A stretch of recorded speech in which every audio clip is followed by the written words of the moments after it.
Right, welcome to the side of our house, and we've had this problem in the house where we need to move some bits and pieces out of the workshop and also bits and pieces out of the house that don't belong there, and we need to put a shed, and the idea was that we're going to get a shed along here. Now we found one that's the gap between this pier and this pier is 4.2 metres, and we found a shed that's 4 metres long and is it's like 1.7 I think metres high, not quite the 6 foot job, and you'll see that I've already busted out the cappings of this wall because my plan was to kind of dig down here and put a cement plinth that I could put the thing on and put the shed on, and that it would just come literally just below that. But of course all the footings for the wall are right at the surface here, and I don't want to disturb that. There's a fair weight of soil and whatever else behind. You'll see it's already kind of cracked there. I don't think it's from any other pressure from the it's just a single thickness 6-inch concrete block wall. So anyway, the point being that I'm just about to start. What I'm going to do is I've got some blocks. I'm going to build another layer of blocks on the top just to raise the height of this central bit, and then that'll allow me to build the plinth for the shed on the bottom there. I wanted it raised above the thing. We do sometimes have flooding problems around here. Now I've put all this down, and I've made a channel that goes all the way out to a pump that gets rid of most of it. In fact, actually, since I've put that in, we haven't had any flooding, which is brilliant. But at the same time, I don't want to take the chance that it might not happen again. So what I want to do is I want to bring the base of the shed above where any water might get in. So I'm going to, you can see the cement here. The footings are coming out to, well, they're kind of all over the place here. They're just rough. And so I'm going to put in, I'm just going to build on top of that.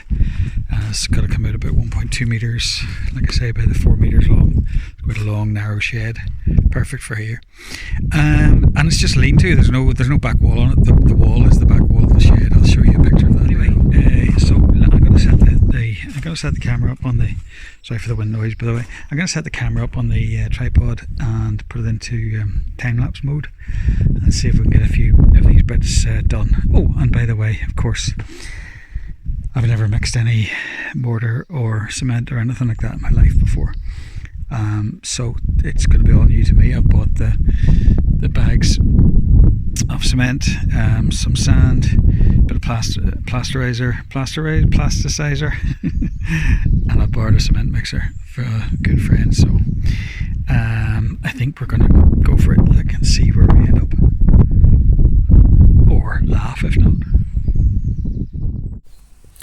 So the first thing I need to do is get in behind the wall first and cut down some of the weeds and whatever else that are hanging over the top. There's some nice flowers. There's cinquefoil and stuff like this as well, bramble, whatever. It'll all grow again, so I'm not too worried, but I have to get it out of the way.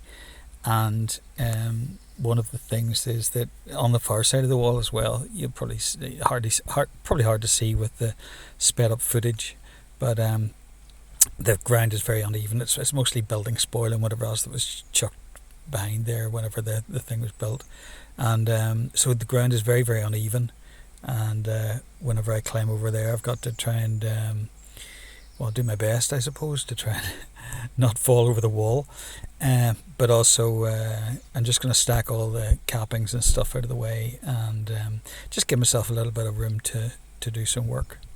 Anyway, so the next thing I have to do is, when I knock the cappings out, they were of course buried into the cement render at either end, and what I need to do is also bury the new brick into that rendering as well.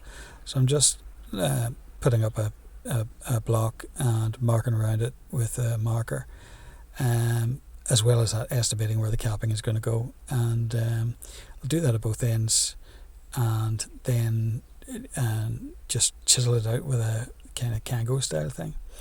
I managed to get this from Parkside. I think they were in the shop at 64 euro, and I passed them by on the first day that I was there, and then I needed one for a job that was coming up. This is about a year, and lo and behold, when I came past the next time, there was none there were none left on the shelf, but there was one left in the special offers department for 30% off. And I managed to get, and it turned out that I think there was a chisel missing, or there was something missing. I can't remember what it was, but it was not important. The box had been opened for whatever it was. So I picked that up, and it's been absolutely brilliant ever since. I've used it a load of times. Very, very useful. So highly recommended. Not heavy duty. It's not a Kango by any means, but if you're using it the same amount as I am, it'll do the job nicely. So next on the list was making a string line, putting a string line up for the blocks to be laid to. And again, like I said before, I hadn't even mixed any cement before. I've never laid any blocks before, and I've never put a string line up like this before. And the things that I discovered while I was doing this, it was a bit of an exercise in frustration. I got a couple of bits of wood, and I put nails into the right height of the blocks, and then the idea was just to tap them into the wall there with the string at the height of the top nail. But oh my goodness me, like, talk about rookie mistakes and whatever else. I ended up dropping it. I ended up pulling it out. I ended up just half hammering the nails in, but they were hammering it into cement render. And of course, any time you tugged on them at all, they would just fall out again. I didn't want to hammer them all the way in, because at this point I wanted to set the string line up first, and then once I got everything in place and tightened up, then I could hammer the nails home a bit. But it was just a comedy of errors, really, in some ways. But I learned a lot doing it, and what I learned to do was really just hammer the damn thing in first, and then hang the string, I suppose. Anyway, I managed to get there in the end, which was the main thing. And we're getting kind of closer and closer to being able to mix some cement and put some blocks up, hopefully. So 3 buckets of sand, bag of cement, plasticizer, water, and let it mix up while I try and fix this. The string line is up there, you can see it at the minute, but it comes down again and goes back up again and whatever else. I get there in the end, and then we start buttering up the cement onto the bricks or the blocks, and we start putting them in. And it doesn't take long. Actually, it doesn't take that long now whenever I get going. And it's quite easy to set the things up. Terrible camera angle, this one here, but I eventually catch on that it isn't right. And hopefully now we'll get to see the rest of the wall, where I had to just cut one block at the very end to about 6.5 inches, fill it in with cement, and for my first block laying job, I was quite happy. And now here's the aftermath of it all. I actually went ahead last night, probably against the usual better advice of people that know these things, but I actually went ahead and plastered it as well. I had just so much cement mixed up, far too much to be doing the bits that I needed. So I just went and used the rest of it on the face of the blocks. And I've been wetting it a couple of times, but I don't know if it'll crack or not and whatever else. But look, for the job that is that I need it for, I think it'll be fine. And just look forward to getting a bit of paint on it at some point and get my shed built. And that'll be the end of it.